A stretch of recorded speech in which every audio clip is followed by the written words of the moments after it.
The November 13th, 2024 Arlington County Board of Zoning Appeals is now in session. Good evening and welcome. I am Richard Kaplan, Chair of the Board. The board is made up of 5 citizens appointed by the Circuit Court. Tonight, in addition to myself, we have members Inta Malice, Judy Freshman, Carol McCroskey, and Portia Clark joining us remotely. Also present is the professional staff, including Blake Bowen, Board of Zoning Appeals Coordinator. Is Ms. Ryan joining us tonight? Ms. Ryan is absent this evening. Brett Goldberg, BZA Associate Planner, and Stephen Rissy, Zoning PRIMS Supervisor. To avoid disruptions, we ask that you please place your mobile devices in silent mode. Before we begin tonight's hearing, I will discuss this board's powers and procedures for tonight's hearing. This board's powers are prescribed in the Code of Virginia and are set forth in further detail in the county's zoning ordinance adopted by the county board. The Board of Zoning Appeals does not have the power to rezone property or to amend the regulations set forth in the ordinance. That authority rests solely with the county board. This board does have the authority to do 3 things. First, the BZA can approve use permits that allow modifications of placement requirements for the structures on 1 and 2 family lots where there is no option in the zoning ordinance to allow such modifications.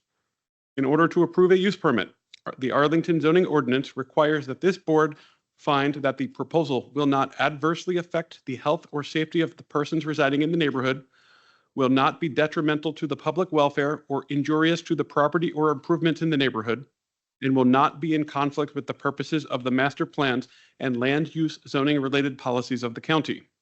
In making these findings, the BZA shall consider whether the modification will promote compatibility of the development within the surrounding neighborhood because of the structure's overall size, footprint, and placement are similar to those of the structures on the properties surrounding the lot in question, and whether the modification will help preserve natural landform, historical features, and/or significant trees or foliage. When approving use permits, the Board of Zoning Appeals may impose conditions that it deems necessary and in the public interest, including but not limited to the duration of that use permit. This board does not have the authority to grant use permits to modify the requirements for expanded housing option developments. Second, the BZA can grant variances from the specific requirements of the zoning ordinance. When granting variances, the burden of proof is on the applicant to prove by a preponderance of the evidence that the strict application of the ordinance would unreasonably restrict the utilization of the property, and the need for a variance would not be shared generally by other properties, and such variance is not contrary to the purposes of the ordinance. Or that the strict application of the ordinance would unreasonably restrict the utilization of the property, or that granting the variance would alleviate a hardship due to a physical condition relating to the property or improvements thereon at the time of the effective date of the ordinance, or alleviate a hardship by granting a reasonable modification to a property or improvement thereon requested by or on behalf of a person with a disability. In all variance cases, the property for which the variance is being requested was acquired in good faith and any hardship was not created by the applicant, that the variance granted will not be of substantial detriment to adjacent property and neighboring properties in the proximity of the geographic area, that the condition or situation of the property concerned is not of so general or reoccurring a nature as to make reasonably practical the adoption of an amendment to the ordinance, that the granting of the variance will not result in a use that is not otherwise permitted on the property or change the zoning classification of the property, and that the relief or remedy obtained through the variance is not available through a special exception process as provided for under the zoning or subdivision ordinance. Third, the BZA has the power to hear and decide appeals of the zoning administrator. Now on to tonight's hybrid hearing.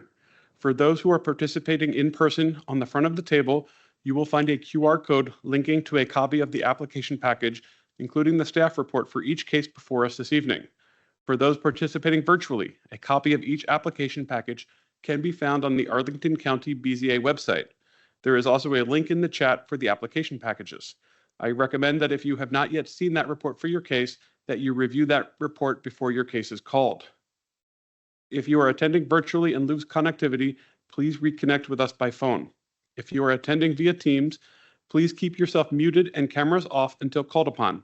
Turn off the sound on other devices around you to minimize any interference. When called upon to speak, please turn on your camera and unmute yourself by clicking on the microphone icon that is located in the meeting command bar. County staff does not have the power to unmute you. The meeting chat is active for technical support assistance only. The meeting chat should not be used for discussion, public comments, questions about agenda items, or requests for more information. All public comments must be shared verbally or have been previously provided in writing for the record during the assigned public testimony period. This evening, staff will call each case and will provide a brief report and recommendation. Next, board members will ask questions of staff that they may have. Applicants or their representative will be given an opportunity to make comments to support the application or appeal. Next, all speakers for the items will be called. Speakers must fill out a speaker slip online or is available on the table in the front of the room. After we hear from speakers for and against the proposal, the board may permit that applicant a brief opportunity to clarify any points. The board may ask questions of any speakers, but does not permit any cross-examination or direct questioning by others. For tonight's hearing, this board has deemed the following time limits for speakers to be sufficient.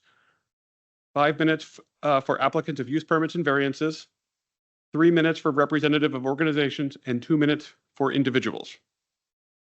After the board has gathered all the information we need and have discussed the case, we will decide the matter by voting on a motion duly made and seconded. A majority is needed to approve any motion. Please be respectful of the time allotted. This is a public forum and tonight's meeting will be recorded and posted to the county's website. All information with tonight's hearing, whether spoken or written, is subject to the Freedom of Information Act requirements. Any appeal from the decision of this board must be made to the circuit court in accordance with state law. After your case of interest is heard, you are welcome to stay for the balance of the session or leave at your convenience. Tonight, I have a request from a BZA member to participate virtually. Virginia law requires there is an in-person quorum, and as such, I will note that we do have an in-person quorum for the record. Ms. Clark has requested to participate virtually because she is out of the jurisdiction. Ms. Clark, can you please certify that you can hear me? Yes, Richard, I can hear you. Thank you, Ms. Clark. And I will certify for those in the room that we can also hear you. I believe that we have a pending appeal to schedule, but because we do not have our calendar set for the new year, we will handle that in December, when hopefully we will have a draft calendar to approve. I believe that is all the administrative items I have. So if there is nothing else, can you please call the first case? Yes, Mr. Kaplan. The first case on the agenda this evening is case number V-11971-24-UP-1. This is a carryover item that has also been revised. A use permit request by Mark and Kimberly Basati, the owners, to permit a street setback of 18.9 feet to the building wall, 18.2 feet to the building eaves, instead of 25 feet to the building wall, 21 feet to the building eaves as required. To permit a street setback of 20.1 feet to the porch, 17.7 feet to the porch eaves, instead of 21 feet to the porch, 19.5 feet to the porch eaves as required. To permit a left side setback of 3.7 feet to the existing building wall with new siding, 3 feet to the building eaves, instead of 8 feet to the building wall, 5 feet to the building eaves as required. To permit a left side setback of 6.9 feet to the rear addition wall, instead of 8 feet as required. To permit a total aggregate side yard width of 13.9 feet instead of 18 feet as required. And to permit a left side setback of 2.9 feet to the AC units instead of 5 feet to the AC units as required, regarding a new front porch, new siding, new roofing, a rear porch, a rear addition, a rear deck, a right side addition, and AC units to an existing one-family detached dwelling in the R5 zoning district on the premises known as 205 North Barton Street in the Lion Park Civic Association. Staff recommends the board adopt the attached proposed resolution approving the use permit request with conditions. We do not have any speakers who have signed up to speak on this case, but we do have supplemental material that came in after the application packets were finalized and assembled. This includes 18 letters from surrounding neighbors. I believe some of these letters are existing letters. They have just been resubmitted to be more clear in terms of the resolution. We also have photos showing outreach efforts to 2 neighbors at 201 North Barton Street and 2417 Washington Boulevard. And we also have a support letter from the Lion Park Citizens Association. Thank you, Mr. Bowen. Ms. McCroskey. Mr. Bowen, or I don't know who did the staff report specifically, but there's been this issue, this was before us before and was deferred, of the additional 6 to 8 inches. So my question is, what has happened with that? I see the note is still in the report, but maybe that's a leftover. Are the references in the architectural drawings that are referred to in the motion for this approval, do they not include that additional 6 to 8 inches that was asked for flexibility, or do they include that 6 to 8 inches? I will ask my colleague Brett for additional information on this, but I do believe that the drawings do not show that 6 to 8 inches, and that is instead reflected in the resolution language. Is that correct, Brett? That's correct. The resolution language includes the additional relief being requested for the construction error. Sorry, say that one more time. The resolution does include the additional relief being requested for building construction error. It does include it? It does include it. I'm sorry, does or does not? It does. Okay. Ms. Malice.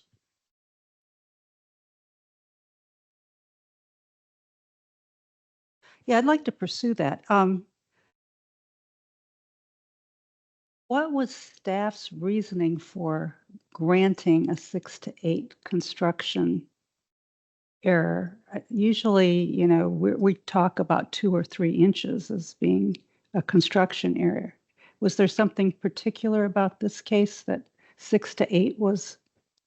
Of course, recommended? we don't, suggest any, finite amount of wiggle room. It's, at the applicant's discretion to determine what they're comfortable with.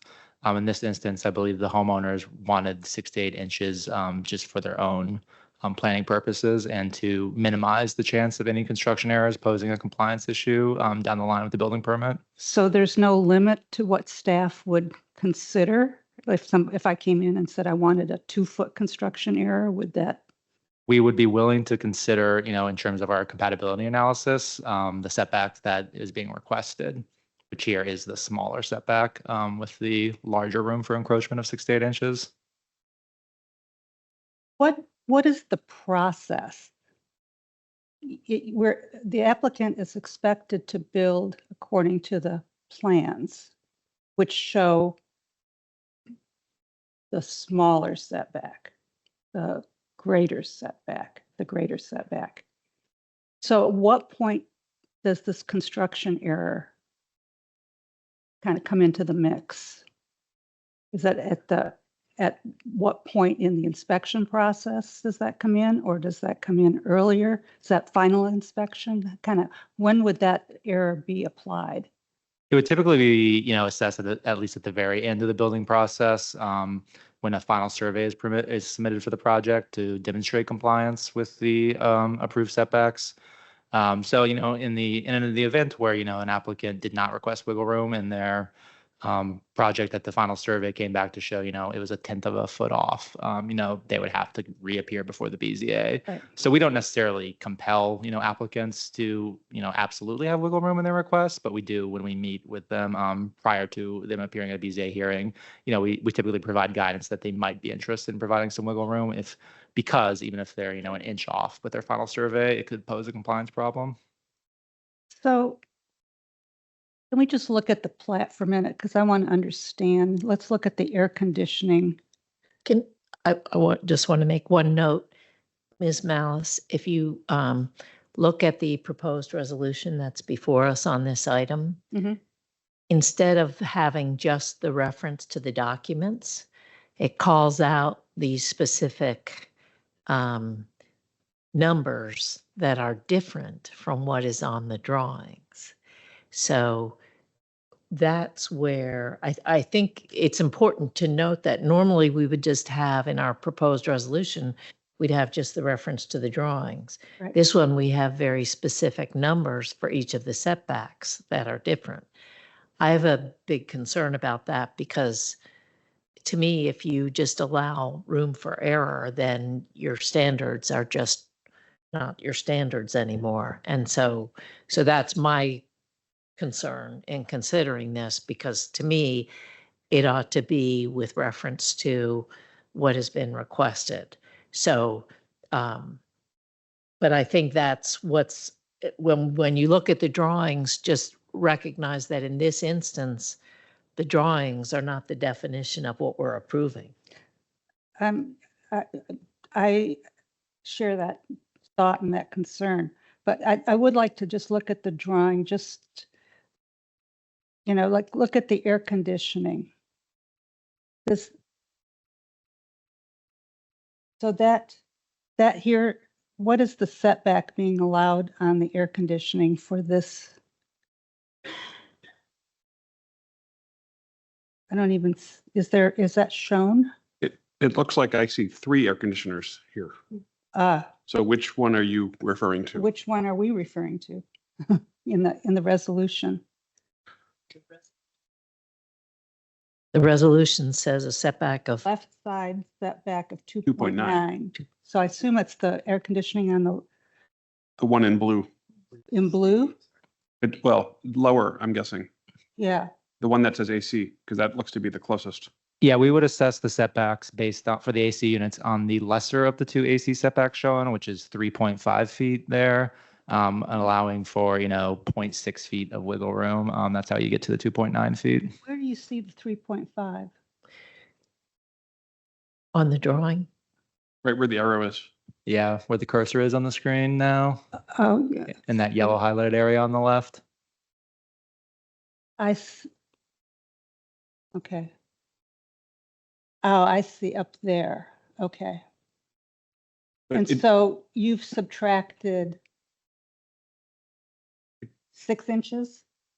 I believe 0.6 feet, which is Or roughly 0.6. 8 inches. Yeah. Yeah. I'm sorry, Mr. Bowen, the further down, there's a label that says AC.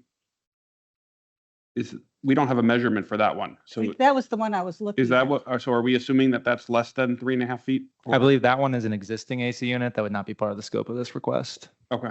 I did want to note the 3.6 feet is to the roof eave, and that AC unit is just noting the screening, which would allow them the 3-foot encroachment from the 8 feet. So I think from a policy standpoint, we ought to have some consistency on construction errors and how we portray them. I don't see the applicant determining what they feel comfortable with. I think it Mr. would be a Chairman. county decision. Miss Freshman. I agree with the general thrust of the conversation.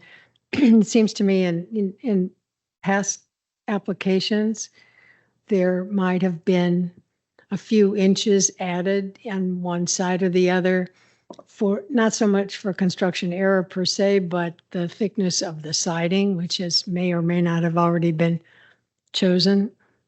This feels a little bit beyond what we normally do, in the sense that, as others have said, we're not the ones who are suggesting the parameters. And I'm sympathetic to people who don't want to have to come back, because as we have had previous applicants who've had to come back for a matter of inches after the fact. So we're trying to avoid that. But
I think you had the right idea. Check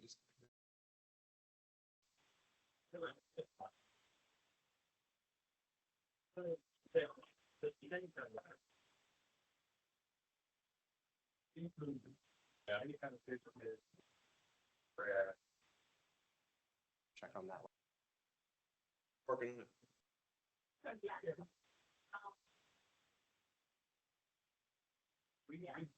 Back up. Yeah, I got it. Okay. Ooh, new tech support. Okay, sorry, Ms. Freshman. No, I guess I'm just to reiterate, I just feel that maybe it's excessive to have so many, so much wiggle room rather than just the more typical way that we craft a message that allows for a few inches. Now, typically that might be just on one side, and but because of the size of this project, there are a lot of exceptions that are being asked for, and adding a little bit, a half a foot or more to each one can make a difference. Thank you, Ms. Freshman. Ms. McCroskery. I'll just add, I agree with that. And it also strikes me that once we allow that wiggle room, that effectively just becomes the new limit. And they might miss that limit as well. You know, it's not necessarily going to be used. My concern would be it's not necessarily going to be for construction error.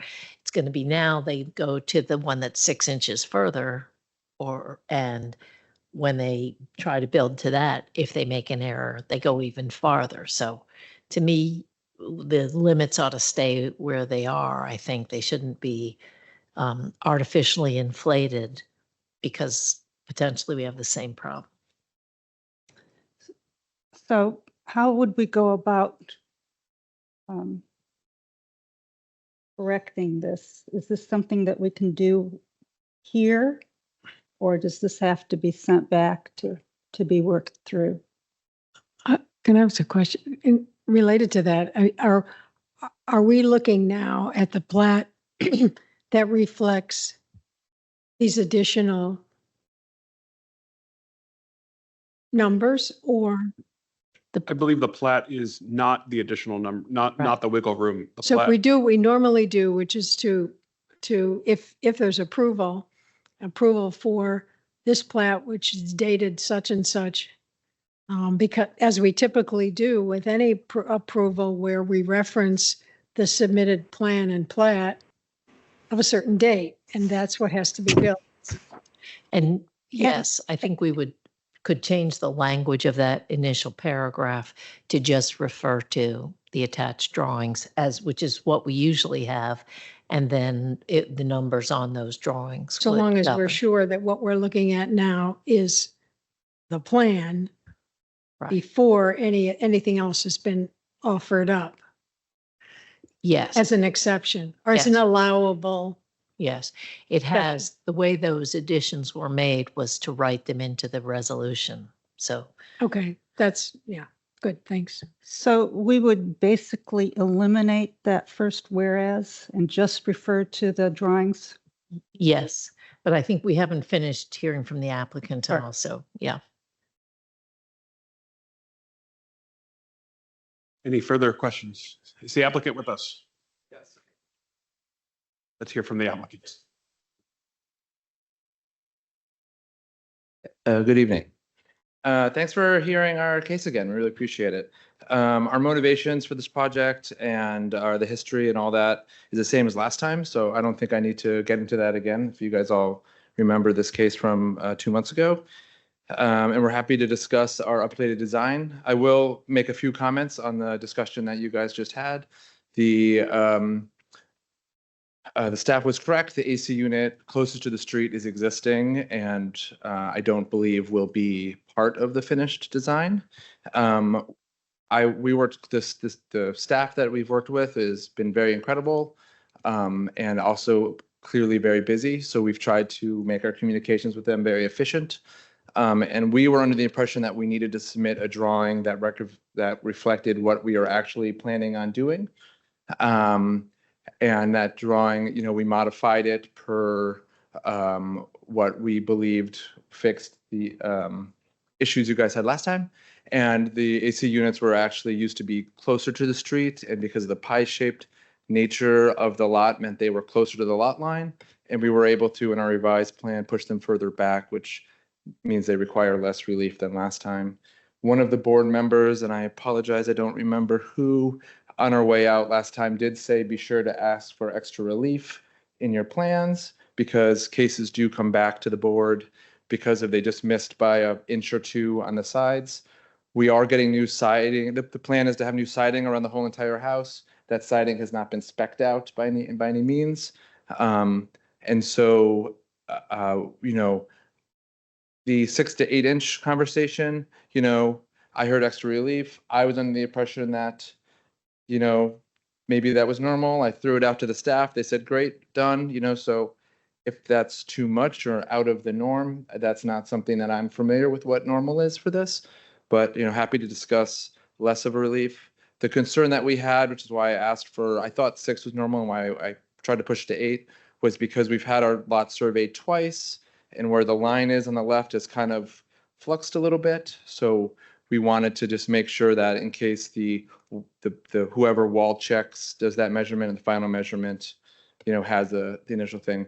But on the left side of the house, it is our intention just to carry it straight back from where the existing house already is, without any bump out or anything like that. So to alleviate a point said that, we could build it, half a foot further than we're saying in our drawing. That's definitely not our intent. Our intent is just to line it up with where the existing house is and keep going backwards.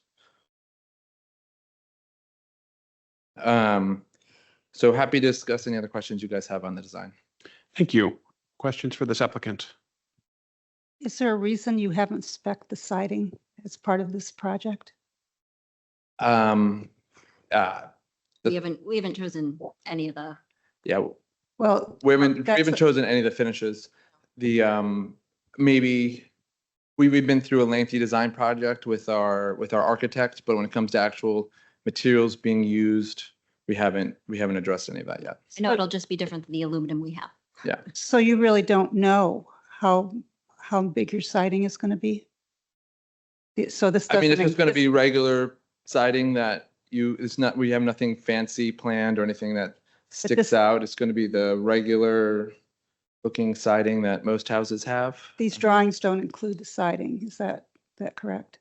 That's correct. I think the existing house is probably measured with siding because there's siding on the house now. And our plan is to make that go straight back and be a flat wall on that side of the house, which will, start at, I think, 7.9 inches from the side is where the back of the existing house is. Then I think it goes, because of the pie-shaped lot, it ends at over 9 feet. So we in the back of the house, we're actually within limitations. And so they'll have to, the builder will have to factor that in. I have a question. I'm probably directed to staff because, Okay. but if you know, that's great.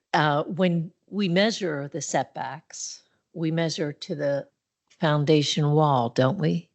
We would measure to the face of the siding in this case. We would measure to really the point of the wall that measures the greatest encroachment towards the lot line.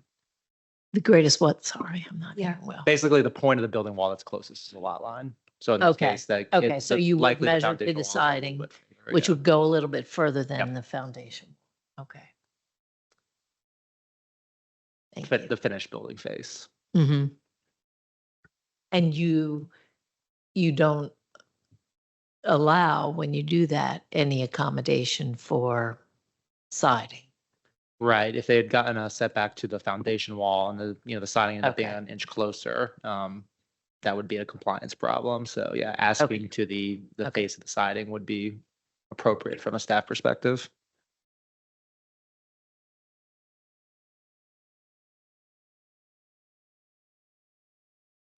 I would just say, I mean, it presents quite a conundrum. I mean, I have to say, many years ago, I've been in court over measuring those kinds of setbacks. And so my recollection is that it was like 3 inches or something for the siding added on, or, no more than that. But it puts us in a difficult position because I don't know, we don't know what but I am quite sympathetic to the fact that you need to get all these approvals and you need to get these things lined up before you go choose every single thing that you want. So I don't, I'm sort of trying to think how we can address this.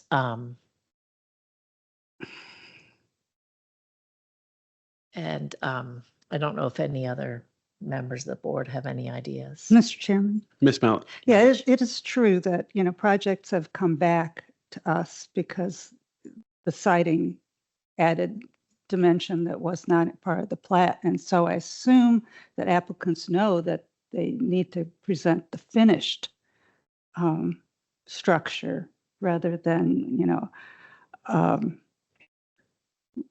to the foundation wall. Right. I had just another question, and it has to do with the resolution. I don't know where we're going to go with this right now, but the resolution says not build over that portion of the porch that is, I guess, not by right. Is that I don't think I've ever seen that as it's either don't build over the porch or build over the porch, but or I'm misinterpreting the resolution. Sorry, what was the question of that? So there's in the resolution it Oh. says I think it's number 2, Number 2, yeah. that you're not to build over that portion that was essentially granted relief. But I guess implying that you can build over that portion that was by right. And I think that's unusual, since the size of the porch has been now granted. Well, I think, the usual, perhaps the condition language you've seen before, which doesn't necessarily specify, the receiving setback relief might be the phrasing there you're noticing, Ms. Malice. Yeah, really the BZA use permit wouldn't necessarily apply to a portion of the porch that was by right. So I think if anything, this is just a little more clear of a condition than you're used to seeing. And the kind of the conditions you've likely seen in the past, which doesn't have that receiving setback relief phrasing. It's, I would say, implied by the condition, but not necessarily as explicit. Here, I would say it's explicit, but the overall intent of the condition is not necessarily changed, in my view. I've never seen, Right. it's always said, don't build over the porch if we've granted relief to the porch. Right. It's not a portion of the porch. but if you had a porch that was, suppose your porch was partly in the setback and partly not, a property owner would have the right to build over the part that wasn't in the setback. So it is different language, I agree, but I think that's the fact, is that we wouldn't be able to, or the BZA wouldn't even see an application to build over the portion that is within or that is not within the setback. Yeah, and of course, these are our recommended resolutions and recommended conditions. You're free to, alter the language if you'd prefer not to have that phrasing in it this time. I'm not sure. I don't know what the situation would be, because sometimes when we open up something to the BZA, we can make whatever restrictions we want. We're not limited to, and so if we've enlarged a porch, the whole porch is, I think, under our purview. And the porch, all of the porch is going to be just one story. Is that correct? That's correct. Are we talking about the front porch? The front porch, right? It's just. Yeah, there's no house Okay. over it, and it will have a roof, Yeah. but not a front maybe some screening. Right. So that would, yeah, so I think you're right, Ms. Mouse. We could put a condition on that would require them to come back to put a second story on that, Okay. even on the area that's within. Okay.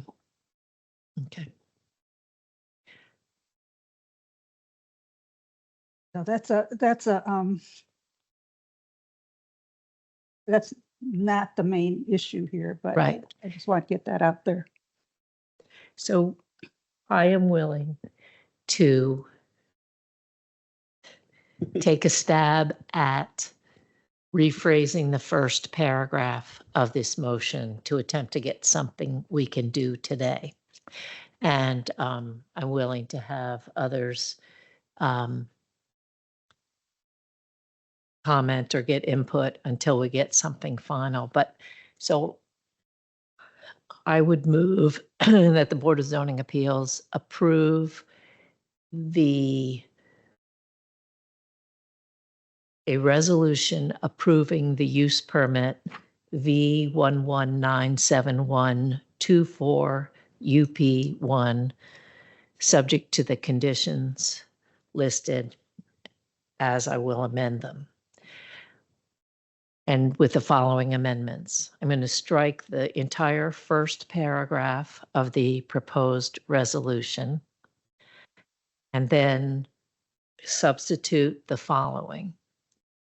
Whereas the Board of Zoning Appeals has held a duly advertised public hearing on November 13th, 2024 on case number V1197124 UP1 to permit street setbacks as set forth on the drawings and architectural submissions provided and attached to the staff report for this item.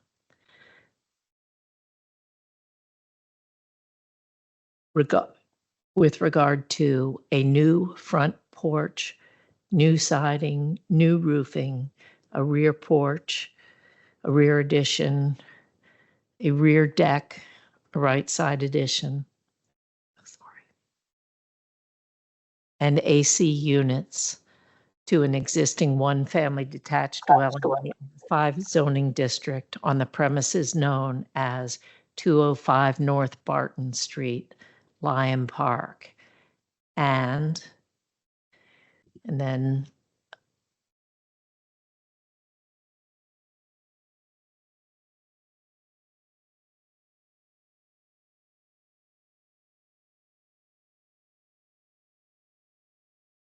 the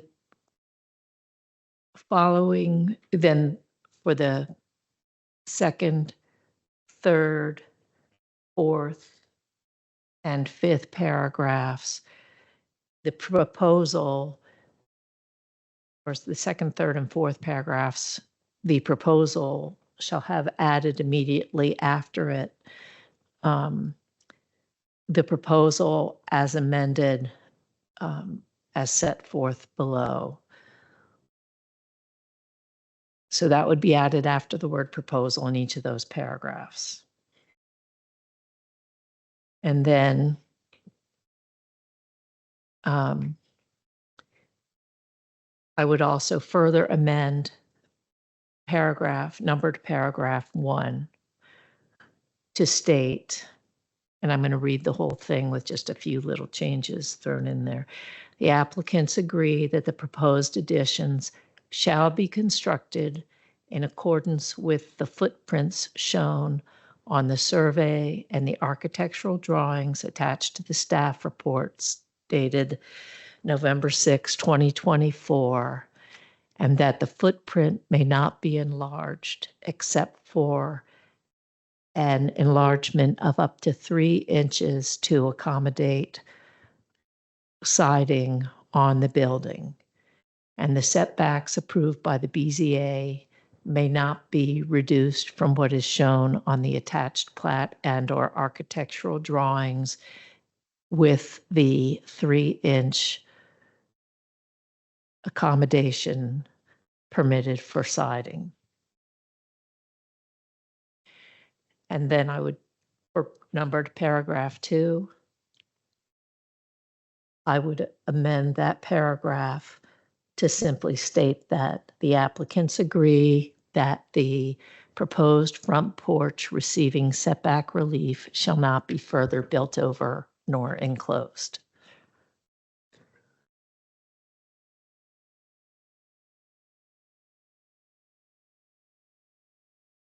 A motion made by Ms. McCroskey as amended, seconded for approval, seconded by Ms. Freshman. Is there any further discussion? Hearing none, I will call the roll. Ms. Malice, Aye. Ms. Freshman, Ms. Clark, Aye. Ms. McCroskey. Aye. Chair votes aye. Motion for approval as amended passes 5-0. Good luck. Thank you. I'll be listening to the recording on that one. Chair Bowen, can you please call the second carryover item? Yes, Mr. Kaplan. The next case on the agenda is case number V-11974-24-UP-1. This is also a carryover and revised item, a use permit request by Paul Arquette on behalf of Horizon Trust, care of Andrew Coffran, the owner, to permit a right side setback of 4.5 feet to the building wall, 3.5 feet to the building eaves instead of 10 feet to the building wall, 6 feet to the building eaves as required, and to permit a total aggregate side yard width of 12.9 feet instead of 18 feet is required regarding a new side addition and building over an encroaching garage of an existing one-family detached dwelling in the R6 zoning district on the premises known as 4823 8th Road South in the Barcroft Civic Association. Staff recommends that the board adopt the attached proposed resolution granting the use permit request with conditions. Please note that we do have supplemental material for this case that came in after the application packets were finalized and assembled. This is a BZA comment form from an adjacent neighbor to the west, and we do not have any other speakers who have signed up to speak on this case. Thank you, Mr. Bowen. Do my colleagues have questions for staff? Can we see a photo?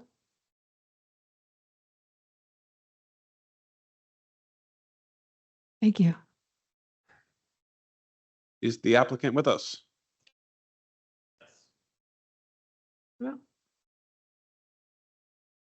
Mr. Chairman, Ms. Malice? is it true that there's no plat in this? Am I What? missing it? It There is it is. on, I see yeah. it. Never mind. I found it. It's way back there. Excuse me. I'm good. Would you like to speak to your application? I would. Please. Good evening, BZA board members. Thank you for your consideration of my updated use permit application tonight and for your feedback from my original application proposal at the September meeting. As shown in the published materials, I have made some changes to the renovation proposal to address the feedback from the last meeting. I'll go through those 3 items from the September meeting now. So first, the proposed plat did not make it clear that the second story was planned to be built over the garage and the house. I have changed that. So the second story is now not built over the entire garage as it was previously. It's now built 9.6 feet from the property line, so that the combined second story is now within the 18 feet side setback requirements, and with no relief is needed for the second story. And the proposed plat drawing in the staff report has a note about the second story is not over the entire garage. 2, there was a question about how the garage would be, how construction would happen on the garage side setback. The garage side setback has been increased from 3.6 feet to 4.5 feet. And the second story is now further in, set 9.6 feet over from the property line. Both of those will make it easier because there would be more space on that side to allow construction. And the contractor that I'm working with has provided a statement that says that he doesn't see any concerns with the space needed to build on that side of the house. He would set up a containment barrier to protect any debris from exiting the property line, and he basically just needs to set up scaffolding, which is 30 inches wide, and that's enough space for him to do the construction on that side of the house. And then 3, the board members thought that the garage being brought to the front of the house would not present enough space between the two properties on that side of the house. And so the garage is now set 2 feet behind the house. And the second story is now set further from the property line. Both of these changes, along with larger setback for the garage, now create more space between the two properties. I believe these changes are improvements to the original proposal, and they fit in well with the neighboring homes with similar architectural features like similarly oriented gabled roofs. The renovation of the house will improve the functionality as a single-family home to a supported family, and the home will be designed for high energy efficiency. I have full support from the adjacent neighbors as well. Their concerns have been to ensure that the surrounding trees will not be harmed, and I have stated before that I would work with tree experts to ensure that any impact of these trees will be mitigated as much as possible. I open any suggestions or feedback with the goal to reach consensus on the zoning application so that the next stage of design and construction can be started. Thank you for your time tonight. Thank you. I have a quick question for staff. And Ms. Ryan, I think, did this report. So Mr. Bowen, I guess you're up. The plat that is on page 17 does not list a right side setback to the second floor. And I know that when we were here 2 months ago, one of this board's concerns was that granting a 2-story, 4.5-foot right side relief on this could be troubling. And so I guess my question is that a measurement that should be on this plat if this board desires to only grant a first floor setback of 4.5 feet and not the second floor? I believe based on the submitted elevation drawings that the 4.5 foot setback may not be needed on the right side. I believe the second floor might be inset a bit. I agree with that assessment. Gotcha.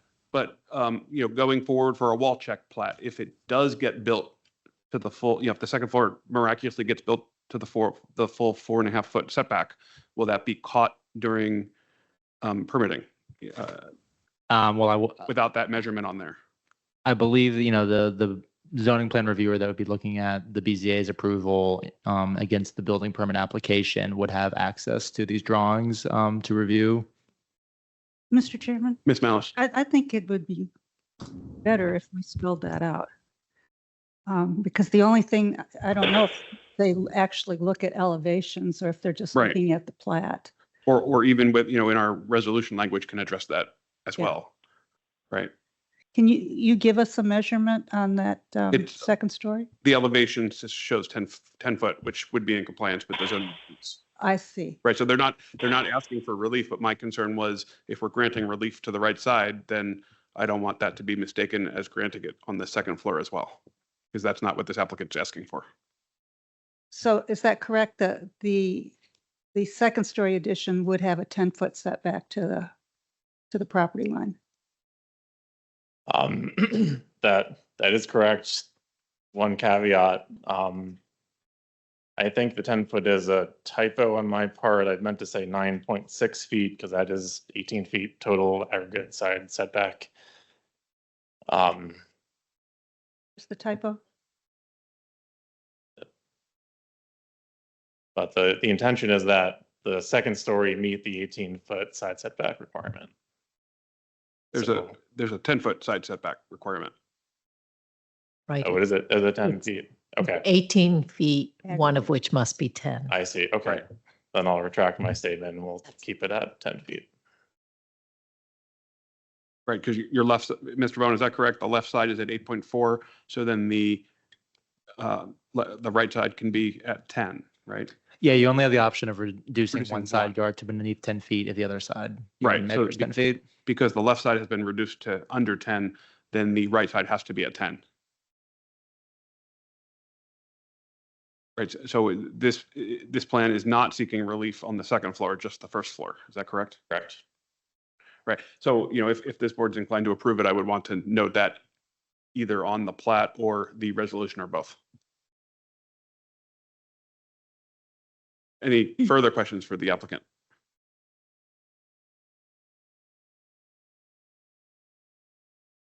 Discussion.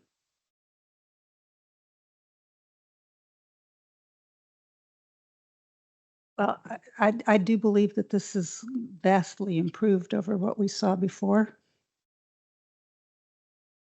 And I would just say I appreciate the applicant's efforts to recognize what the board had requested and make those kind of adjustments. So there is an elevation drawing on page 23. Can we reference that? I was going to suggest, yes, that we do that, make a little amendment to the resolution. Because that one clearly shows that the second story is 10 foot. I would feel more comfortable if we actually put that 10-foot Okay. in a condition, In the resolution. right? Just because any plan reviewer, I'm sure that they would go back to the elevation, but I think just to be absolutely clear, I'd be more comfortable with adding the applicant agrees that the second floor setback shall be at 10 feet on the right side. Something to that effect. All right. I'm going to try.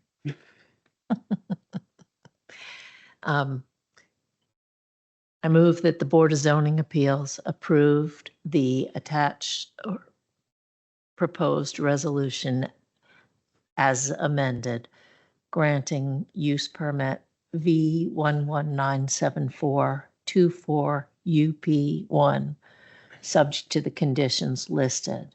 And I will amend the resolution as follows. In the first whereas paragraph,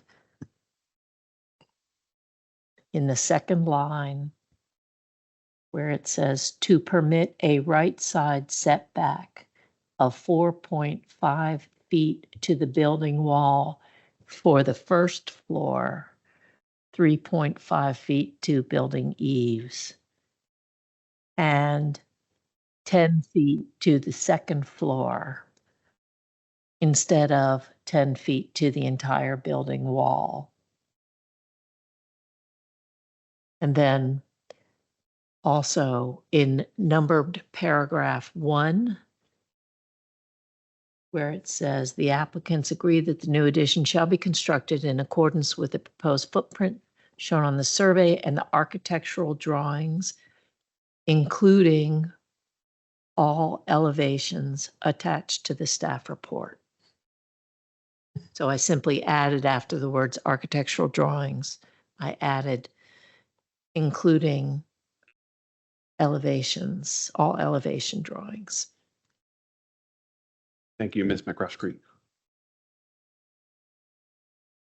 I will second that. Okay. So a motion made by Ms. McCroskey, seconded by myself. Is there any further discussion? I'd just like to offer unanimous consideration for just putting in, I agree with what you said. I just want to add right side setback of 10 feet to the second story. If Okay. those were just those We words, add that- right side there- Add the setback, reference to the right side. right setback side of 10 feet setback of to the 10 second feet to the story. second floor. Is there any objection? Hearing none, it's amended. Okay. Any further discussion? Hearing none, I will call the roll on the doubly amended approval motion. Ms. Malice, Aye. Ms. Freshman, Aye. Ms. Clark. Ms. Clark.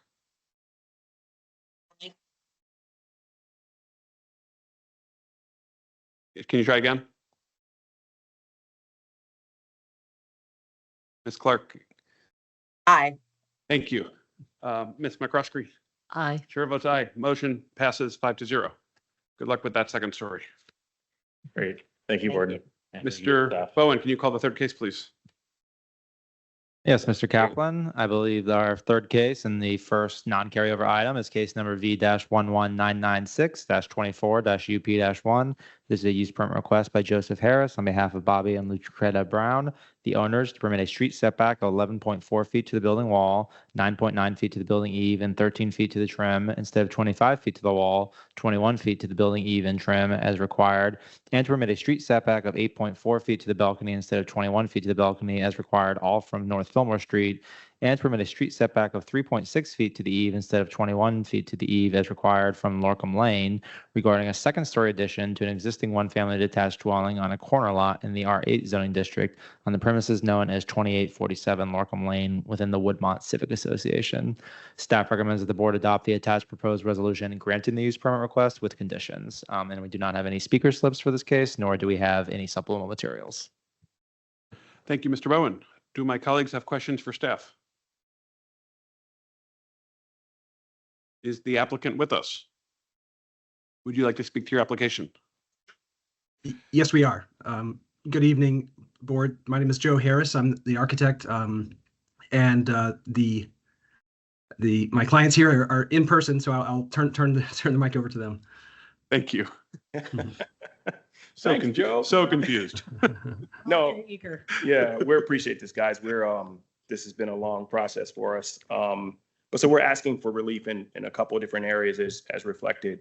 One is the upstairs solarium, which is on the back side of the home, that we want to, and that actual solarium was BZA approved back in 2006 to kind of beautify the home and to make it livable square footage for ourselves. It is livable square footage today that the previous owners did utilize, but we want to kind of beautify the area and beautify the neighborhood and the home by taking over that and making it conventional walls within an existing footprint as it is today. Yeah. So that's number one. Into the mic. Oh, Yeah, here, right here. all right. Okay, there we go. There you go. She How's says, that? speaking without her Oh, there you go. microphone All on. right, is that a little better? So yeah, in terms of taking over the existing space, solarium, and changing it to livable square footage in terms of conventional walls around the property the way it is today. So we're pretty much going to operate within the same exact footprint that's there today. So that's number one. Number two is to take the existing roof structure off, because naturally, in order to change the sunroom to livable square footage, now we had to deal with the actual roof structure itself. So we're going to just tear off the entire roof structure and replace it with a new roof structure. Number one, the roof that's there today sits fairly low on the property. And so we want to, again, as a part of the beautification of that home, Joe proposed a beautiful roof design that we absolutely love, and then take it from there. So I will handle that component of it and let Joe handle the more technical components of the actual build itself. Joe, it's on you now, brother. I don't think there's much further for us to add. That's already in the report, and I have to apologize because I'm under the weather if my voice is cracking here. But basically, as Bobby said, we're replacing this sort of interesting chateau-esque addition that was added in 2006 with something that's just more conventional, fits in with the neighborhood better, more compatible. Also, thermally speaking, just easier to heat and cool, less of a glass bowl effect to the neighbors. A fishbowl effect with the neighbors. So there's more privacy. So we believe that what we're proposing is very compatible. I'm here for any technical questions. Thank you. We almost had a cheerleading squad out. The whole neighborhood was like, please get in there and fix this thing. So, Yeah. Interesting picture. I think the neighbors are eager for us to get started, even more so than we are. Do my colleagues have questions? I have one question just to make sure I understand everything. I understand that the really everything's sort of replacement of what's there now, except the balcony will extend a little further out or that something like that? Is that- That's correct. On the second floor, we were adding up a small balcony there. As a part of the overall design we were looking for.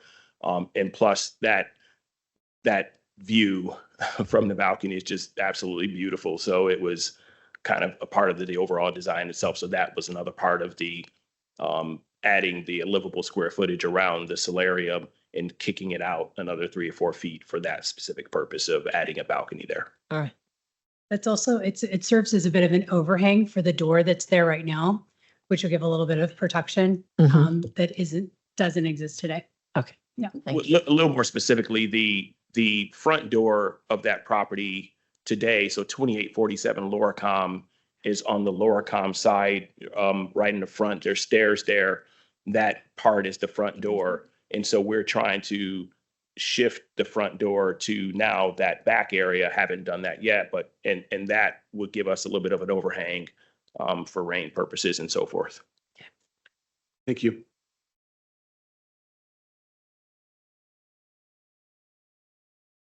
Yes.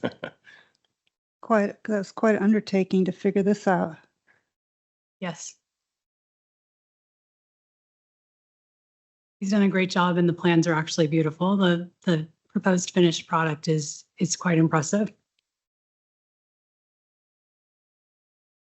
Would anyone like to make a motion? Mr. Chairman, I'm happy to make a motion. I move that the Board of Zoning Appeals approve the attached proposed resolution granting use permit V-11996-24-UP-1, subject to the conditions listed. I'll second it. A motion made by Ms. Malice, seconded by Ms. Clark for approval as advertised. Is there any further discussion? Hearing none, I will call the roll. Ms. Malice. Aye. Ms. Freshman. Ms. Clark. Aye. Ms. McCruskey. Aye. Chair votes aye. Motion passes 5-0. Thank you. Thank you, guys. Appreciate you guys. Thank you. Good luck. Enjoy your new home. Thank you again. I Appreciate hope you don't miss the solarium. it. I don't. Mr. Bowen, can you call the next case, please? Yes, Mr. Kaplan, the next case on the agenda is case number V-11997-24-VA-1. This is a variance request by Danielle and Reginald Bell, the owners, to permit a total lot coverage of 47.3% instead of 45%, as allowed for a one-family detached dwelling with a qualifying detached garage in the R6 zoning district, regarding an after-the-fact approval for an expanded driveway and parking area that resulted in lot coverage that exceeds the maximum allowed percentage for an existing one-family detached dwelling in the R6 zoning district on the premises known as 3101 17th Road South within the Green Valley Civic Association. Staff recommends that the board adopt the attached proposed resolution denying the variance. An alternative resolution with conditions has been provided should the BZA see fit to approve the application as advertised. I will note that while we do not have any speakers signed up to speak for this case, we do have supplemental materials that came in after the application packets were finalized and assembled. This includes a planner box emails from Plan Review. And this also includes a front porch estimate as well as building permit plans. Ms. Clark. Just wanted to state publicly that as president of the Green Valley Civic Association, I did send this item out for review by the citizens and the nearby neighbors, and that they had no objections to this, but I'm still able to participate in this debate and vote on the variance fairly, objectively, and in the public interest. Thank you, Ms. Clark. Do my colleagues have questions on this I have application? a question. Ms. Freshman. I understand that the coverage is resulting in part from the need for parking, and I'm wondering if when an ADU is approved, does it have required parking is associated with it? Or does it assume that there's parking available on the site or on the street? The parking requirements for ADs are not strictly like an additional parking requirement. They're assessed based on the principal use of the land, which in this case is a one-family detached dwelling. In instances like this, where prior to the approval of the AD, there was at least room for 2 cars, the only remaining requirement parking-wise for the AD to satisfy is that at least 2 parking spaces be maintained following the creation of the AD. So the fact that there's appears to be a parking pad beside it is the choice of the owner and the assumption perhaps that the ADU resident would want that and not use the two spaces that are associated with the existing dwelling. That is correct. There's not a strict requirement for the AD to provide a parking pad of its own for the use of the AD tenant. Okay, thank you. Ms. McCruskey. So and I just have my partial notes, so the 230 square feet of additional driveway and park was added for the AD? Yes, sometime after the AD was approved, this additional parking area was added to the project because when the AD was approved, the lot coverage was compliant at that time. Okay. I'm sorry, can you say that one more time? When the AD was approved, and I believe that was in March 2023, the lot coverage that was submitted and the plans at that time were compliant. So it appears that this parking pad was added sometime after March 2023. So the plans for the AD did not include this because it was compliant. It's not compliant now with the 230 square feet. Correct. The plans submitted with the AD were found to have compliant lot coverage. And Mr. Bowen, this property does not have a qualifying porch. Is that correct? Let me double check that. I was so focused on the detached garage. I don't remember that offhand. Right, because with a qualifying porch, you get a bump that would Yes, cover that's some of it. correct, because that was one of the alternatives suggested. That's another in the- alternative option, Yes, correct. a 60 square foot front porch is not on the property at this time. Right. So the county board has provided another avenue of redress for this applicant. Yes, and I believe the applicant's supplemental materials speak to the cost of that front porch, which might be for the consideration of the BZA as well. Thank you. I have not seen the supplemental yet, but I will look Okay. at that now. Mr. Chairman? Ms. Mellis. So can you summarize the significance of the supplemental material and the planter that was discussed? Thank you for that. Yes. What's the planter issue here? If Does there is that one. enter into our decision here somehow? There was something about a planter blocking the driveway. Being fixed. Correct, yes. So functionally speaking, technically speaking, I should say, driveways and parking pads and patios might look the exact same. They might just be a paved surface, relatively at grade. In order to not count a portion of this driveway as driveway and instead treat it as a patio, it would have to be blocked by something like a planter of sufficient size that a vehicle could not access that area. It can kind of be a way to comply with the coverage requirements of the ordinance without substantially, devoting a lot of money to potentially ripping up existing paved area or perhaps something more substantial like redesigning the property altogether. So a paved driveway counts against lot coverage, but a patio does not. As long as the patio is not more than 8 inches above grade, it is not considered in coverage calculations. But it might look to the average layperson, relatively similar. But we would ask that if you want your driveway to be treated as a patio, then in order to make it Can't not have accessible cars by a vehicle, you have to block it in some way.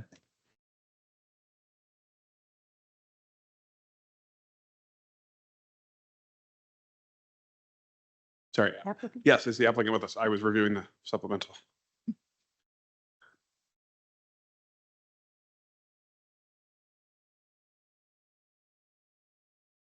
Would you like to speak to your application? Yes. Good evening. My name is Danielle Bell, and I'm one of the homeowners at 3101 17th Road South. I'm currently building a detached 2-vehicle garage with an ADU apartment above. I'm requesting a variance from the BZA to exceed the lot coverage percentage by 2%. The reason for this increase is because I would like to have an available off-street parking area for the future ADU tenant.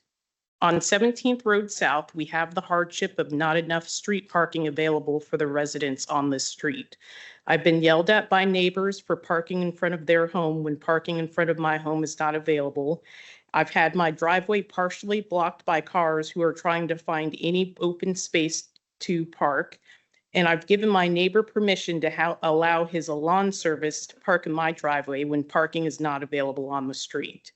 Although not required, off-street parking is an amenity that is offered by many apartments or townhomes to attract residents to rent at their property. Granting the variance would not have a detrimental to the adjacent properties, and I have received support from my neighbors to have the variance approved. Thank you very much for your consideration, and I'm open to answer any of your questions you may have. Thank you. Questions for the applicant?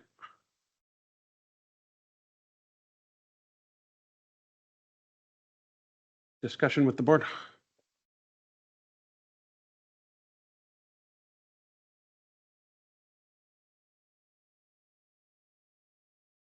Mr. Chairman, Ms. Malice?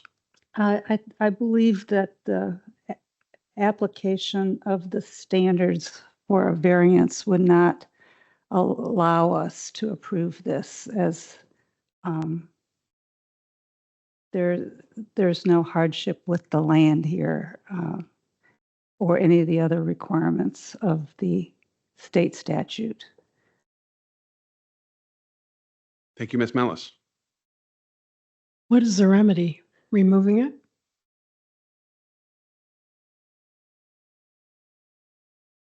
I would have to either remove part of the concrete or to build a patio to the front of my to my home, which it's a 60 square foot patio.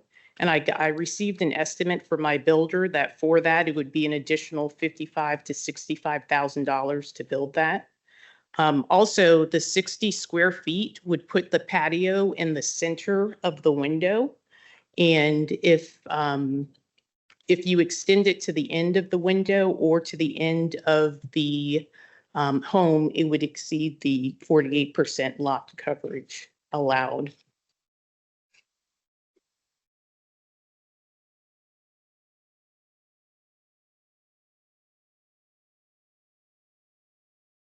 Yeah, I'm in agreement with Ms. Malice that the hardship called for by the statute is due to the physical condition of the property. And that's kind of the problem, is that not having, parking's a problem.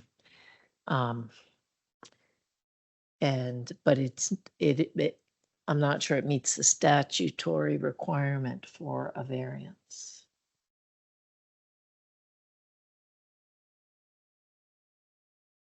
I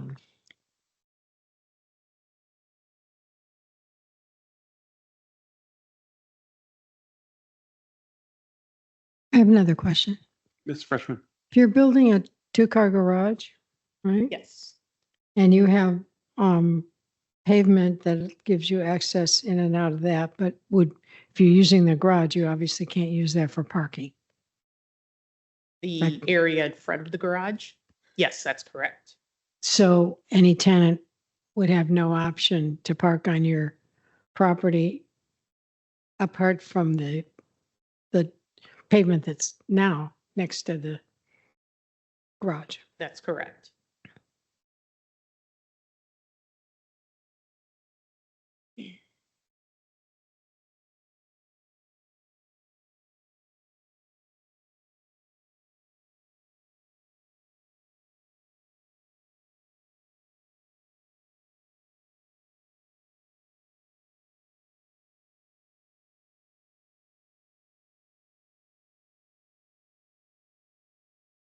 Mr. Chairman, I'm willing to make a motion. Ms. Malice? I move that the Board of Zoning Appeals adopt the attached proposed resolution denying the variance V-1197-24-VA-1. Second. A motion for denial of this variance made by Ms. Malice, seconded by Ms. McCroskey. Is there any further discussion? I will just say that I have trouble approving this, as my colleagues do, under the standards for the issue of hardship, but also the issue that this is reoccurring and is solvable by the county board, which they have done in two ways. One is increasing lot coverage by doing a front porch, or by placing a planter blocking off some of the driveway to be used as a patio. And then the good faith that this issue was brought by the homeowner. This was a design choice by the homeowner. So I have trouble with those three parts of the variance standard, which my belief is that this board is bound by state law on that issue. Any further discussion?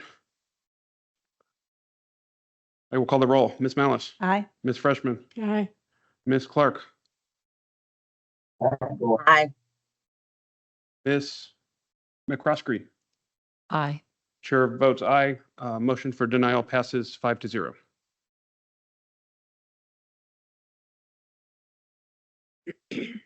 Mr. Bowen, can you please call the next case?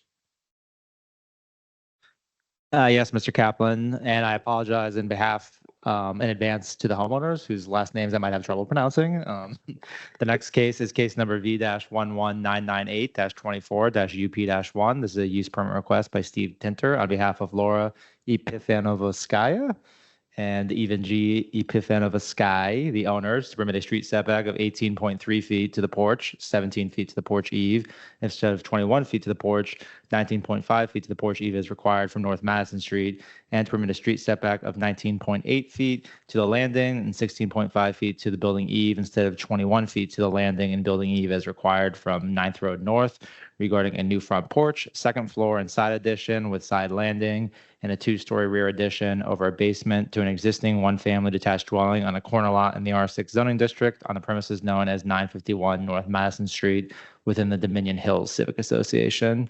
Staff recommends that the board adopt the attached proposed resolution granting the use permit request with conditions. We do not have any supplemental materials for this case. We do have a speaker slip for Mr. Phil Blevins. He is speaking instead of Steve Tinter for this project. And I do believe that the owner consent statement gave permission to Cook Brothers itself instead of just Steve Tinter to speak. So I believe that that issue is taken care of in advance as well. Thank you. Questions for Mr. Bowen or for staff on this application? The applicant with us or his representative? Okay. Guinea is, I see, he's there, so, but yes, we are designers and contractors for the project, so any questions about the design I can answer. Are you Mr. Blevins? Yes, ma'am.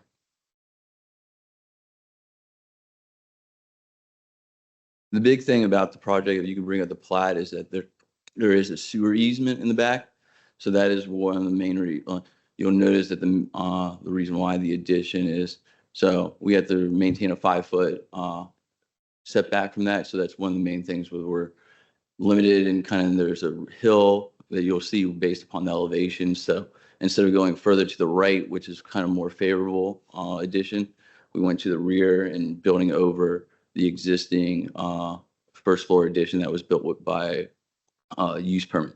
So. Thank you. Ms. Malice. So you're asking for 2 street setbacks? Well, yes, one for the porch, because this is a corner lot on North Madison. Instead of the 21 feet setback, it would be 18.3, I think, to the porch.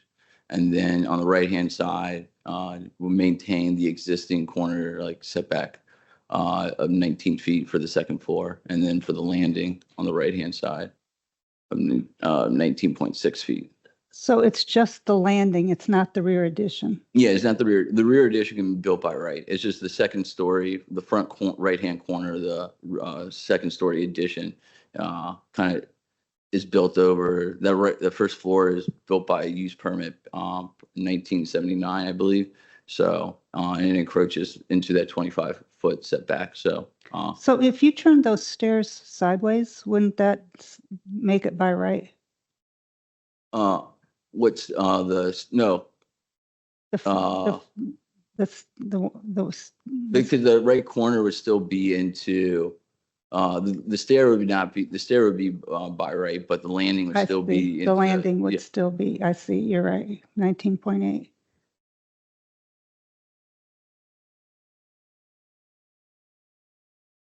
And the purpose of that landing? That's just to get out to the house. That's really where the flattest part of the yard is. So that's where they try to where they plan on using it the most. So, so you have one in the back, one in the side, and then one in the front. Yes.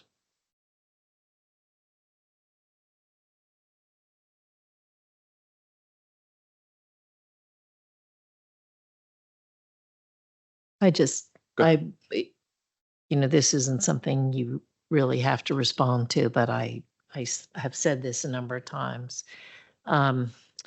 We have our ordinance standards generally allow for a front porch that encroaches 4 feet into the setbacks. And it's completely common that everyone wants to make them bigger, but I do have a concern because one of the standards is that the applications for use permits comply with zoning policies. And I sort of see the fact that we allow 4-foot porches throughout the county to be the standard or the zoning policy that we have. And so that always raises a concern for me.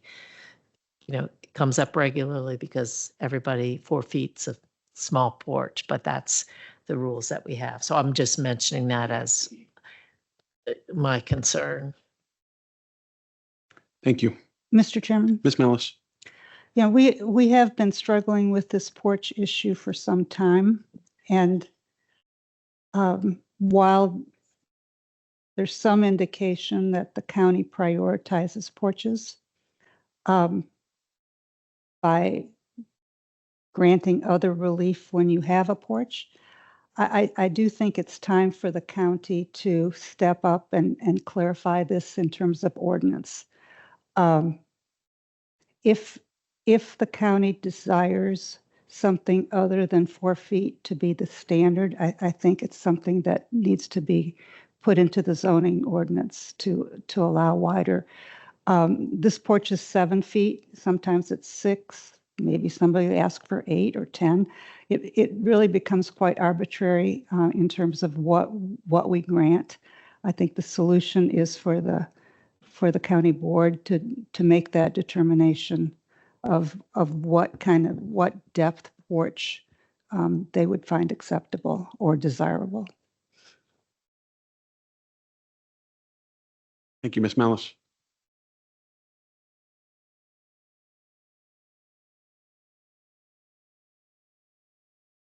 Anything further, or anyone would like to make a motion?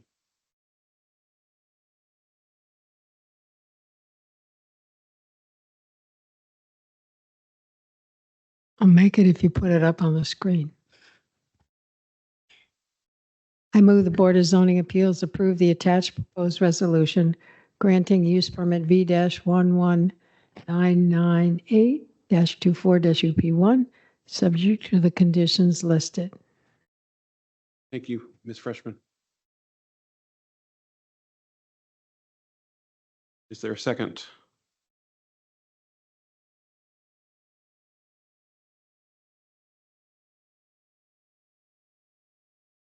I will second for a vote. A motion made by Ms. Freshman for passage as advertised, seconded by myself. Is there any further discussion? I will call the roll. Ms. Mellis. No. Ms. Freshman. Aye. Ms. Clark. Aye. Ms. McCroskey. No. I will vote yes on this one because I think it fits in with the comps in the neighborhood. I do understand my colleagues' point of view, and I do think that the 7-foot porch is pushing the limits of what I think this board should be approving, but I'm not yet ready to hold this applicant to a new standard. Thank you. Thank you. Thank you, board. We'll take the comment about the porch size back into consideration in future projects going forward. Thank you. It's just an ordinance standard. I No, feel the need to raise it. No, but no, we're I fine. understand. It's one of those things you want to. Right. We run into this problem where we talk with clients all the time about maintaining and what limits we can push and what we shouldn't push. So This is understood. probably to that limit. Yeah. For me, at least. Thank you. Mr. Bowen, can you please call the next case? Yes, Mr. Kaplan. The next case on the agenda is case number V-11999-24-UP-1. This is a use permit request by Mark Briscoe On behalf of Curtis and Kristen Young, the owners, to permit a street setback of 19.4 feet to the roof eave instead of 21 feet to the roof eave as required from the Key Boulevard right-of-way, regarding a new covered stoop to an existing one-family detached dwelling on a corner lot in the R6 zoning district on the premises known as 2528 Key Boulevard within the Lion Village Civic Association. Staff recommends that the board adopt the attached proposed resolution granting the use permit request with conditions. We do not have any speakers for this case, nor do we have any supplemental materials.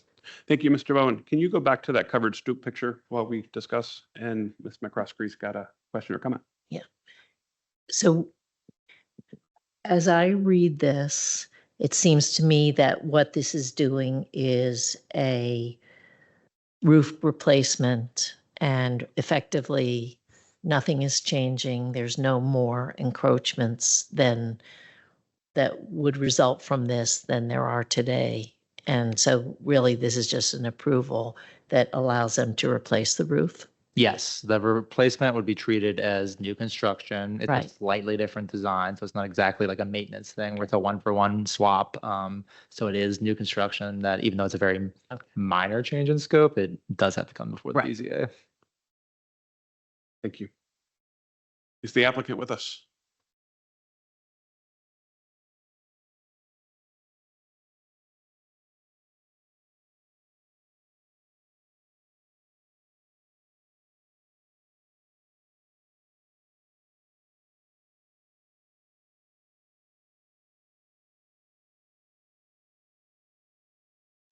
Good evening. My name is Kurt Young. This is my wife, Kristen. Thank you for considering our application. My wife and I have enjoyed living in our home for the last 27 years. During this time, we've had a recurring problem with the way stormwater flows off the roof. This has caused rotting wood around the front door overhang, and water tends to flow directly at the chimney, causing damage. We hope to change a small section of the roof to fix this problem. While it does encroach a little on the setback line, the change will stay within the existing footprint, and only the angle of the roof will change. Thank you very much for considering our application. Thank you. Any questions for the applicant? Would someone like to make a motion? Mr. Chairman, Ms. Malice? I move that the Board of Zoning Appeals approve the attached proposed resolution granting the use permit V-11999-24-UP-1, subject to the conditions listed. Thank you. Thank you, Ms. I'll Malice. second. Thank you, Ms. Malice and Ms. Freshman. A motion made by Ms. Malice and seconded by Ms. Freshman for passage as advertised. Is there any further discussion? I will call the roll. Ms. Malice? Aye. Ms. Freshman? Ms. Clark? Aye. Ms. McCroskey? Aye. Chair votes aye. Motion passes for approval 5-0. Thank you. Thank you very much. Thank you. Mr. Bowen, next case, please. That was a quick one. Yeah, the next case on the agenda is case number V-12000-24-UP-1. This is a use permit request by Jeffrey Court-Monch and Ting Ting Cow, the owners, to permit a street setback of 16.9 feet to the porch base instead of 21 feet to the porch base as required from North Ivy Street, regarding the replacement of an existing porch base to an existing one-family detached dwelling in the R6 zoning district on the premises known as 724 North Ivy Street within the Ashton Heights Civic Association. Staff recommends that the board adopt the attached proposed resolution granting the use permit request with conditions. We once again do not have any speakers signed up to speak on this case, nor do we have any supplemental materials. Porches are a theme tonight. Questions for staff? So what, this says a street setback of 16.9 to the porch base. But in the picture, what is a porch base? We are treating the porch base really as the foundation of the porch. And again, it's kind of like with the finished face of the building, the closest point of the porch to the street. Okay. But even though they're reconstructing the whole thing, we're just calling it the base. You mean the basic structure? Yeah. Okay. The column, as you can see from the picture, the columns in the roof will be existing and remain. So it's really just the base that's being replaced. Okay. So do the columns represent the bounds? Sorry, could you repeat that, Ms. Do the Mallon? columns represent the bounds, the 16.9? I believe the columns are inset a tiny bit, but the columns are existing and are not considered as part of this request either. It'd really be for the new construction that's going underneath the columns in place of the existing structure. So the columns remain, all the construction is behind the columns, Behind and below. behind and, well, not below the columns, on either side. You, go ahead. Go If I ahead. may, I'm Jeff. My wife, Ting Ting, is on the screen. We're trying to keep the same footprint of the pre-existing stairs. So where you see those two columns that have the flag attached to it, there was a staircase coming down there. Those stairs were uneven. Oh, it's been removed, I see. Yeah, so if you can see where the sort of brick walkway ends, that's where the bottom of the staircase was. So we're just trying to replace the staircase. The stairs were uneven. They were sitting on cinder blocks that were sagging. So there was about 1.5 inches difference between the heights of the risers from step to step. What we're trying to do is to add an ADA handrail and to straighten those front steps in the same footprint as the existing 99-year-old footprint. When the contractors came to look at that, they realized that there were some structural problems with the actual porch, and they suggested we do it all at once rather than replacing the stairs and going back and fixing the deck later.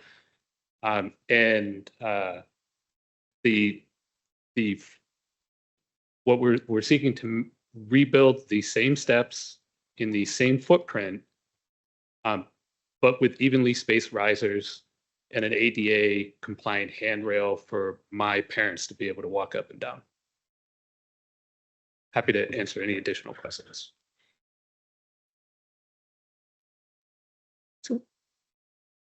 Mr. Chairman, Ms. Malice. just a quick note.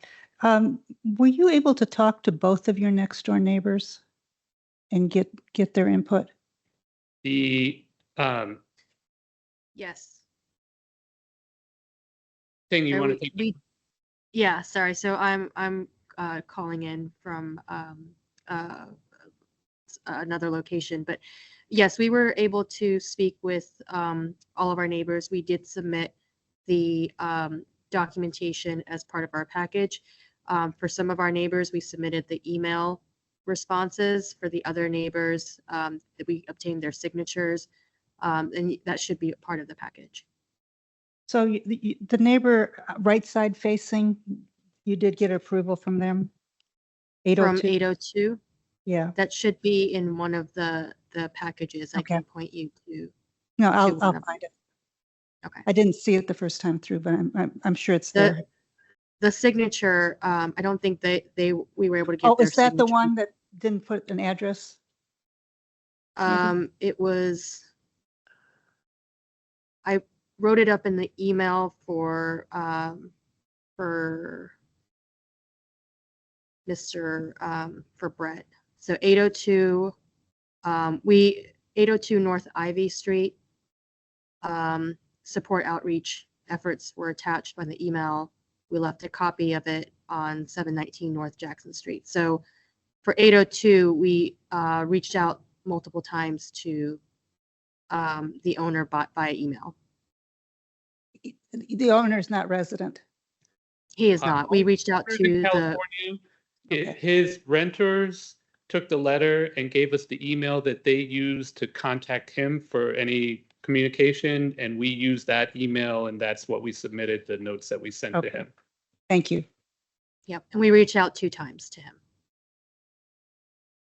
And we also informed the renters there 2 times as well, and they informed us that they would contact the owner and let him know we would be reaching out.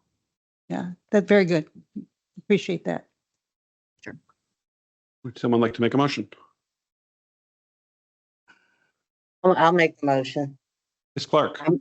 I move that the Board of Zoning Appeals approve the attached proposed resolution granting the use permit V-1.12000-24-UP-1, subject to the conditions listed.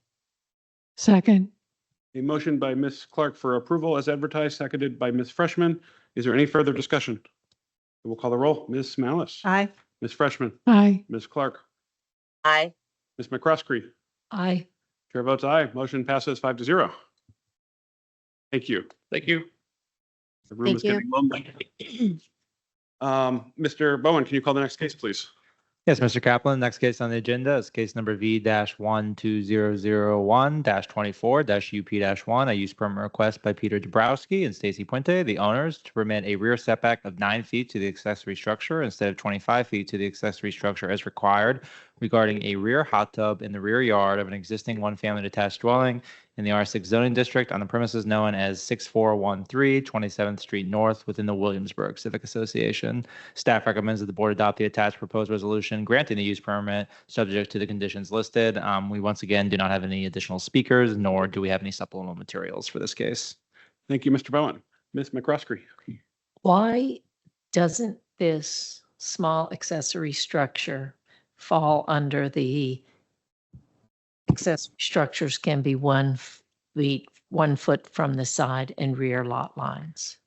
That is for detached accessory buildings. Kind of a peculiarity of the zoning ordinance is that we allow full-scale buildings 1 foot from the side and rear property lines, but not unenclosed structures. So a hot tub doesn't have walls or a roof enclosing it, so it has to be the same distance from the side and rear property lines as the main house. Okay. Because it's also greater than 8 inches above the ground, or does that just apply? patio. No, I know that's what I was getting at, right? Yeah, it's not a patio. It does not qualify for that Yeah. exemption I mean, either. It seems kind of weird here that we're here for this. Yes. Mr. Chairman. So a structure, a building is less restricted than a structure. Yes. Is a building not a structure? A building is a structure, but not all structures are buildings. And is shed a structure or a building? A shed can be a building or a structure. I would say the key distinguishing factor there would be whether or not it's permanently anchored to a foundation. And if that's the case, we would call it, in all likelihood, a building.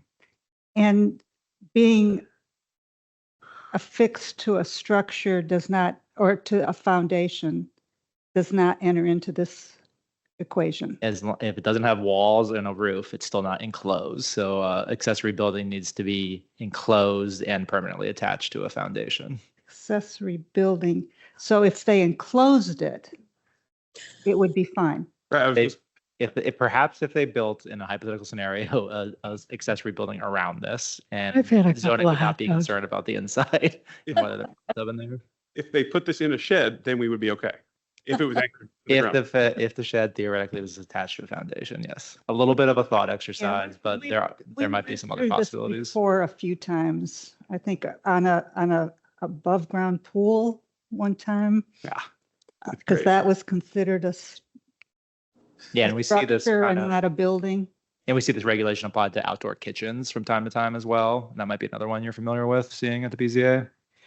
So if this was a patio with just a hot tub sitting on top of it, would that be okay? Technically speaking, no. The hot tub itself would still need relief. A hot tub is still considered a Yeah, structure, yeah. even with no walls. It's just a structure. It's just the structure. We've entered crazy town. A hot tub is a structure. On what? Okay. Is the applicant here or online? Yes, we are here, and we would agree that we have entered crazy town. Thank you. I apologize. I don't know what's going on with our camera. It keeps turning off. Oh, I thought you were done. Okay. No. Keep talking. Yeah, keep going. Yeah, I just want to say this all started with my very generous husband wanted to gift me a hot tub for Mother's Day. And I don't think he had any idea what he was getting into. No good deed. But yes, I think as the proposed resolution makes clear, we're not going to run afoul of any sort of limitations of the property. The hot tub itself is not particularly large.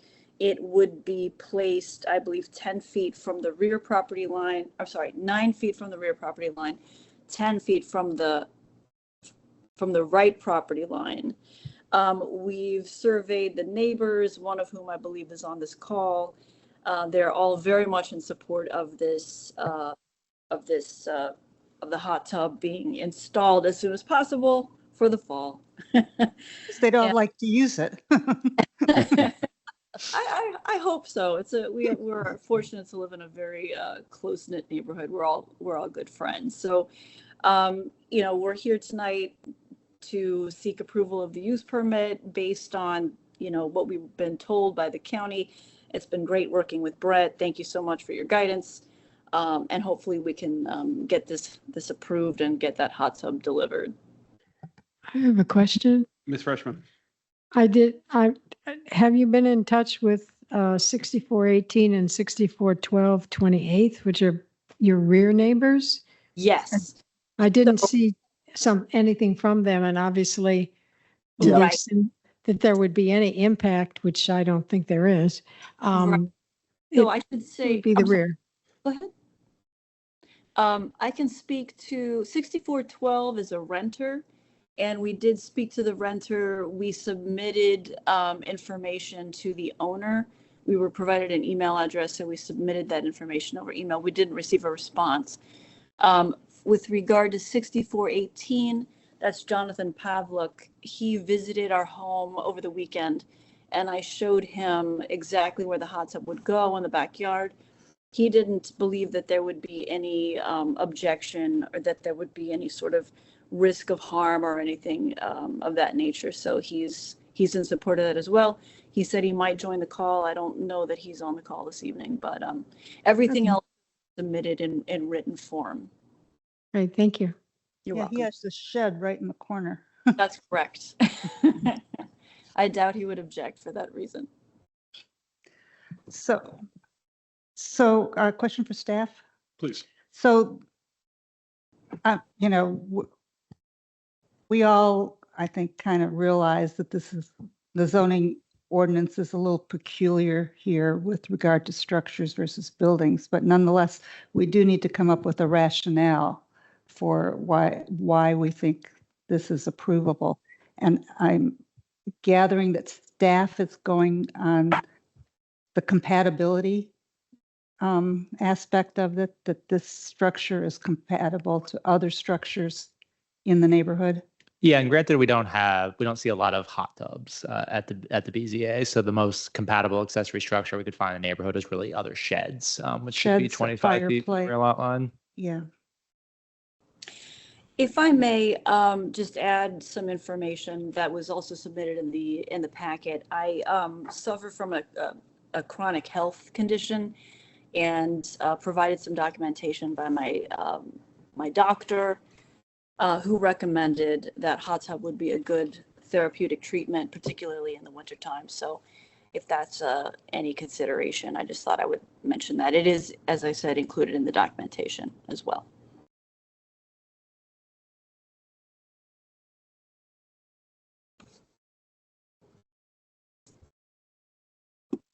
Please, Ms. Freshman. I need to read it. Can I have a motion, please? Thank you. I move the Board of Zoning Appeals approve the attached proposed resolution approving use permit V-12001-24-UP1, subject to the conditions listed. Thank you, Ms. Freshman. Second. A motion for approval as advertised by Ms. Freshman, seconded by Ms. Clark. Is there any further discussion? Hearing none, I will call the roll. Ms. Malice. Aye. Ms. Freshman. Aye. Ms. Clark. Aye. Ms. McCroskey. Aye. Chair votes aye. Motion for this hot tub passes 5-0. Thank you so Thank you. much. Really We'll appreciate all be over soon. it. Yay, you're all welcome. Thank you. Bye-bye. Mr. Bowen, can you call the next case? Yes, I believe our next case is also the final case of the evening, and this is case number V-12002-24-UP-1, a use permit request by Jeffrey Kelly on behalf of Scott and Danielle Gerber, the owners, to permit a rear setback of 17.5 feet to the rear screen porch, 17 feet to the screen porch eave instead of 21 feet to the screen porch, 19.5 feet to the screen porch eave as required, regarding a new rear screen porch addition to an existing one-family detached dwelling in the R6 zoning district on the premises known as 3118 2nd Street North within the Lion Park Civic Association. Staff recommends that the board adopt the attached proposed resolution granting the use permit request with conditions. I will once again note that we do not have any additional speakers signed up to speak for this case, nor do we have any supplemental materials. Thank you, Mr. Bowen. Questions for staff? Mr. Chairman? Ms. Malice? So I understand from the staff report that from a zoning perspective, there's no difference between a deck and a screen porch. I added that note to the staff report to denote, they're allowed the same 4-foot encroachment allowance, and kind of as similar as we discussed with the last case, they're both unenclosed structures. So I chose to treat them similarly in this report. Did you say you do or the zoning ordinance does? The zoning ordinance does not distinguish between them. They're in the same encroachment allowance section. And then the definition of enclosed in Article 18, specifies certain provisions to meet the definition of enclosed. Screening does not qualify as enclosing. So this is a screened porch. This is a rear screened porch, but it is not considered an enclosed porch. If it was enclosed, it would be subject to a 25-foot setback requirement. Thank you. Mm-hmm. Is the applicant with us?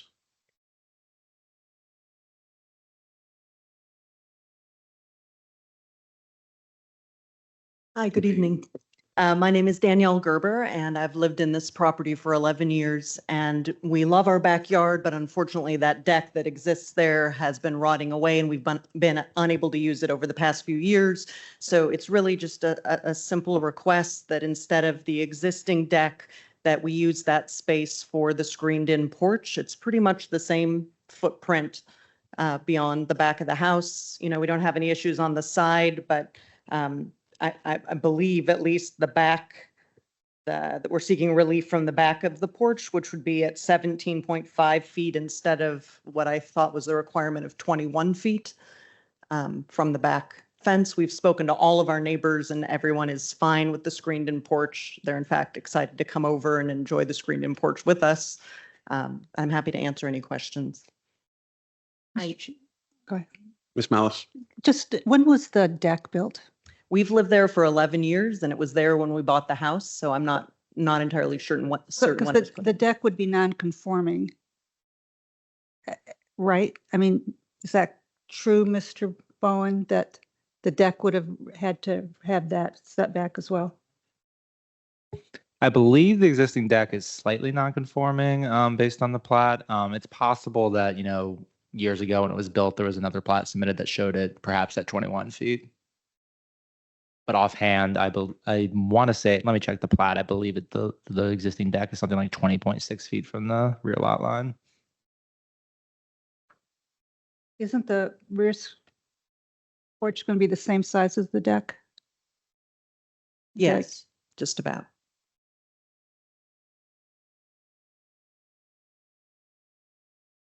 So it was a non-conforming deck, and now it's going to be a non-conforming screen porch. And yes, the rear deck is currently 20.5 feet from the rear lot line instead of 21 feet as required. Again, not sure when that was built, but perhaps, more than 11 years ago when the plat was submitted, then there might have been a small discrepancy, but unclear. So the screen porch is being larger than the deck? Yes, slightly.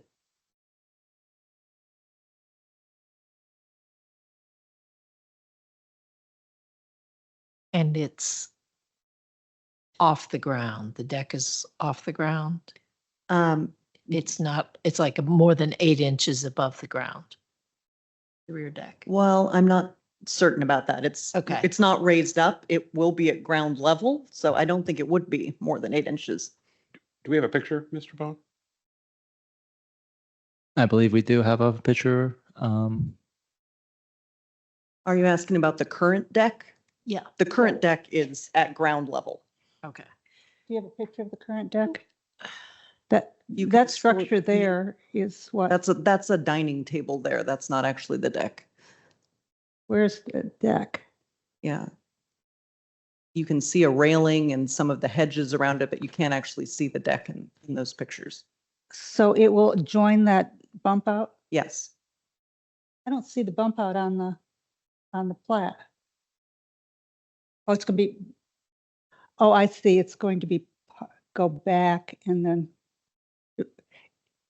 I see. So it'll join it partially and then jut out.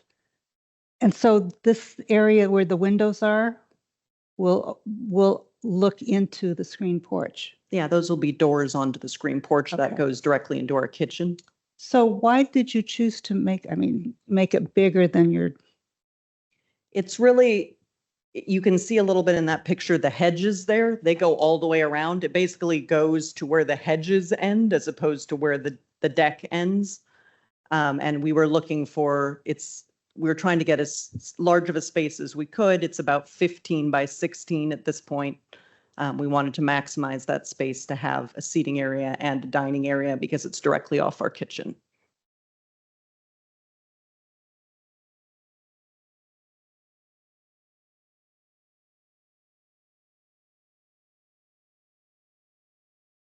So, I'm sorry, I have a technical question for staff. So if let's assume the deck is less than 8 inches above the ground. It doesn't encroach into the setback?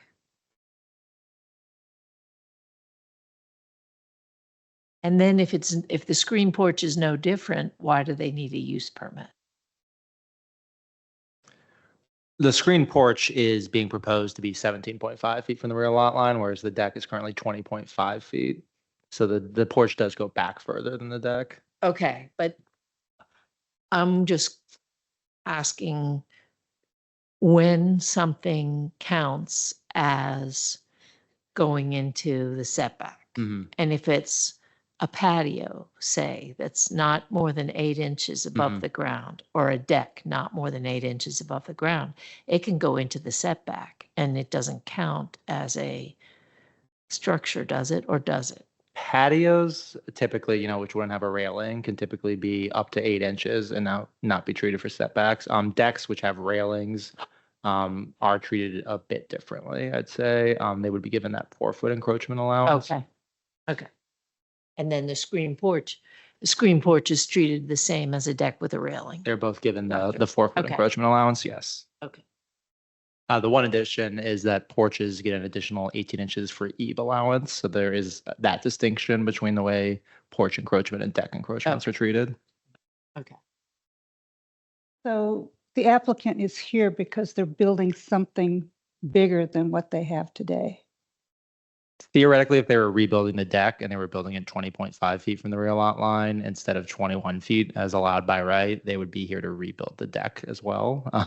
But yes, they're here because of the 17.5 foot rear setback, which is a bit less than what's there now. Yeah.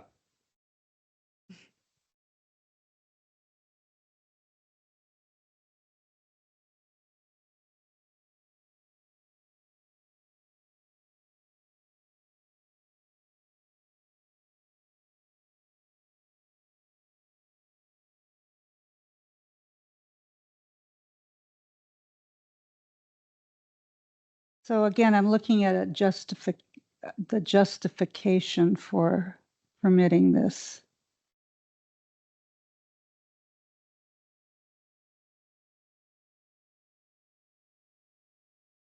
Is compatibility? Is that staff's position? Yeah, in terms of the footprint size and the setbacks of structures on lots in the surrounding area, we found, examples of building walls and other unenclosed accessory structures that were as close, if not closer, to rear lot lines. And then the main building footprints in the vicinity were also larger than what is being proposed in full here. So based on that, we did deem or I, as the author, did deem the proposal compatible. The county. does. Yes, as a representative of the county. Own it. Yeah. Own it, right. Own it, Blake. Um,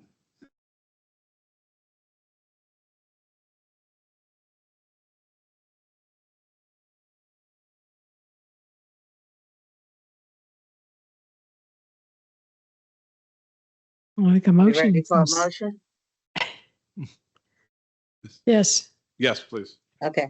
I move the Board of Zoning Appeals approve the attached proposed resolution granting the use permit V-112002-24-UP-1, subject to the conditions listed.